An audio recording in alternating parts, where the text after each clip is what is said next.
right now, that's exactly what the world needs, is more love.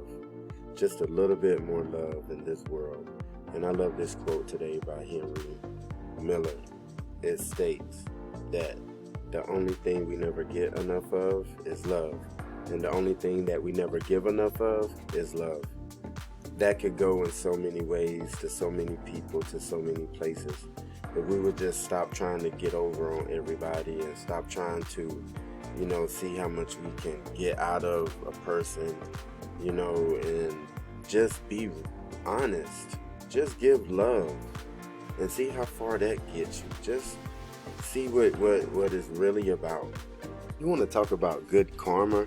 Here is some good karma for you. Now, this family finds in 15th century gold coins while digging in the garden. That's gotta be unbelievable. And I mean, just imagine you pulling up weeds and here comes a gold coin of some sort. And you're just like, is this real? Can this be real? Did somebody pulling a joke on me or something? What's going on here? I don't get it. So a miraculous haul of gold coins dating back to the 15th century is discovered by this family while digging in their garden. 63 coins were found in the North Forest area of New Hampshire by a family who wanted to remain anonymous. But they are definitely in the money, whatever it may be. They are amazing. They are very happy. Look at these coins. This is good. They gave it to the British Museum, which was a good decision, I think. That's okay. They can do what they want to with it. They're their coins. They found them. So if that's what they wanted to do, that's what they wanted to do. Our number 4 story comes in from Minnesota, and it comes in from a Dairy Queen where everybody wanted to pay it forward. And we're going to get into the story, and it's really exciting, and I'm going to tell you all about it. This story takes place in Brainerd, Minnesota, as a pay it forward chain lasted nearly 3 days. How awesome is that? The store manager, whose name is Tina, was so excited on December 3rd when a man said he'd like to pay for the car behind him. So she gave the heartwarming news to the people in the car. And when they wanted to do the same, and she said, if you could just pay it forward behind you, we'll keep this going. That's what she told KRE-TV in the interview. She was really excited and she just wanted to keep it going, and I'm glad she was in on it. She agreed to make that Thursday a lucky day for the car behind her, and after that, the next car kept paying for whoever came next. That is so amazing, and it's going on right here in Brainerd, Minnesota. So the longest drive-through experience ever was about 15 to 20 cars. But in 2020, with the holiday spirit in the air, everybody wanted to keep it going. Tina posted about it on Facebook, and people started driving down to the restaurant just so they could participate all day Friday and most of the day on Saturday. They just kept coming and paying for the tab for the person behind them, she said. If you have some stories like this, or if you want to comment on this story, just let me know. Leave a comment below. I would definitely respond. So I know a lot of people are out there asking, what does pay it forward mean? Pay it forward means just paying forward the kindness that someone has showed to oneself. And I mean, it is a lot of people out here showing kindness these days because of the troubling times that we're going through. And that is very peaceful. That is very harmonic. And that is what we need to express more right now. Love. We need more love, people. Please leave a comment below. Tell me how you feel. Have you ever paid it forward to somebody? Has someone ever paid it forward to you? Now, I told you I was going to bring you some inspiring news, and this is it. This school teacher found it in her heart, within herself, and donated a kidney to the school custodial janitor. That is unbelievable, touching, inspiring. And we can all learn something from this. Look at the love here. Let's go into this number 3 story and find out what it's all about. All right. So Mr. Patrick, who was the school custodian at Kimball Elementary that is located in Kimball, Minnesota, has been raising money for Mr. Patrick and his family to find a kidney. And this is an amazing story. The teacher that is there, Aaron Durga, they were more than just friends. They were more than just speaking buddies. You know, they talked about families. They talked about everything. They were more than just co-workers. They hung out with each other. It was an amazing thing, she said. She said that it was a huge leap from swapping casual stories about your families to donating a kidney. But Mrs. Durga knew it was something that she simply had to do. Now, when you know in your heart that it's something that you have to do, there's no question, there's no doubt, there's no contemplating. She says she felt good from beginning to end after the procedure, and they both came out with flying colors. They both were happy. And look at the smile on their face right there. You can see it. They are blood relatives, literally.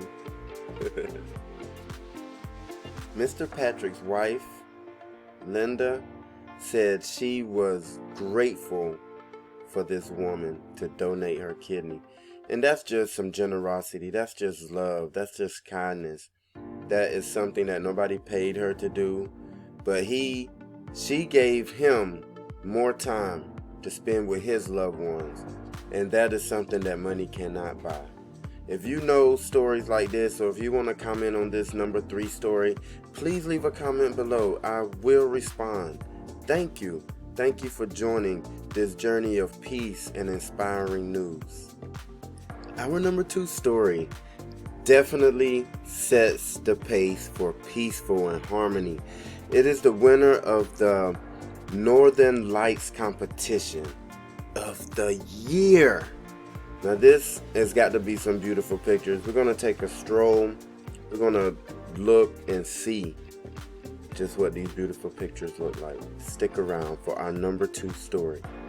In this image here, you can see that the Arctic night, and why it is named the Arctic night. You got streaks of green, bands of orange and yellow, with this futuristic looking observatory right there in the foreground that just makes it look great. And this one almost looks like a beautiful painting, like one of those painters that use spray paint that you see on the street, one of those street artists. They usually make stuff like this, and this looks amazing. Look at that green in the background, and this just sets off swirls of green and shimmering. I don't know if I could even live there, but I would love to see that in person. I definitely would love to see that. And here you can catch more green northern lights just flashing down, pulsing and flashing. You can't see it because it's not a video, but that's how they describe it. And what I mean by that is that they're probably dancing on the mountaintops and swirling around and flashing through and dancing through right here. That's what I'm talking about. And that is just absolutely beautiful. I can't wait to see the rest of the photos. And again, it looks like beautiful art. This is natural art. This is where people get ideas from. Look how those colors blend together. Look at the water there and how it goes with the horizon. This is unbelievable. And I mean, I would definitely would have loved to take in that picture. Look like some purple coming down here through the fog or the river or the ice or whatever that is. That looks amazing. How all those colors just blend together and make that beautiful portrait.